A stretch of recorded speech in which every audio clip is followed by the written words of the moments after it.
అప్పుడు నాకు రేషన్ లేదు, అప్పటికి అర్హత లేదు. ఏది గులాబీ కార్డు వచ్చింది, అర్హతే లేదు.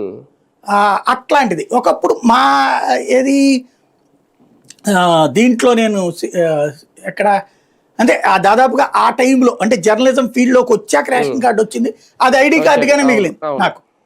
కావాలంటే తీసుకోవచ్చు ఇట్లా వైట్ రేషన్ కార్డు టైపులో, మనం వద్దు అనుకున్నాం అట్లా మనం సంస్కారయుతంగా ఉండాలన్నప్పుడు.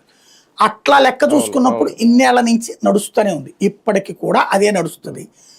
అంటే ఇక్కడ ఏంటి, ఇట్లా అప్పట్లో ఇట్లాగా అవసరమైనటువంటి పేదలలో ఫర్ ఎగ్జాంపుల్ పేదలు ఒక 100 మంది ఉన్నారనుకుంటే 40-50 మందికి అందేది ఈ బెనిఫిట్స్. అది కూడా కమ్యూనిస్టులు గొడవ చేస్తే కొంతమందికి ఇవ్వటమో, లేకపోతే మన పార్టీ కార్యకర్తల అభిమానులకి వాళ్ళకి ఇవ్వడము, ఇంతే ఉండేది బెనిఫిట్స్. ఈవెన్ పెన్షన్ అయినా అంతే, లిమిటెడ్ ఉండేది.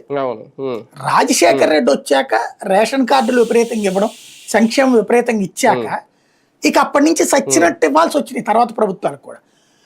మళ్ళీ ఎక్కడ దొరికితే అక్కడ తొక్కి పడేస్తారు. ఇప్పుడు ఫర్ ఎగ్జాంపుల్ చూడండి, జగన్ ఉన్నప్పుడు 3 నెలలకు ఒకసారి ఆ పింఛన్లు కొత్త ఇస్తూ ఉండేవాడు, రేషన్ కార్డులు కూడా 3 నెలలకు ఒకసారి ఇస్తూ ఉండేవాడు. అట్లాంటిది ఇప్పుడు ఏడాది అయిపోయింది. జగను దిగిపోయేటప్పుడు చివరిలో ఎలక్షన్స్ కారణంగా దాదాపు 2 లక్షల మందికి కొత్తగా పింఛన్ అర్హులు తీసుకోలేకపోయారు 60 ఏళ్ళ వాళ్ళు. ఆ తర్వాత ఇప్పుడు ఈ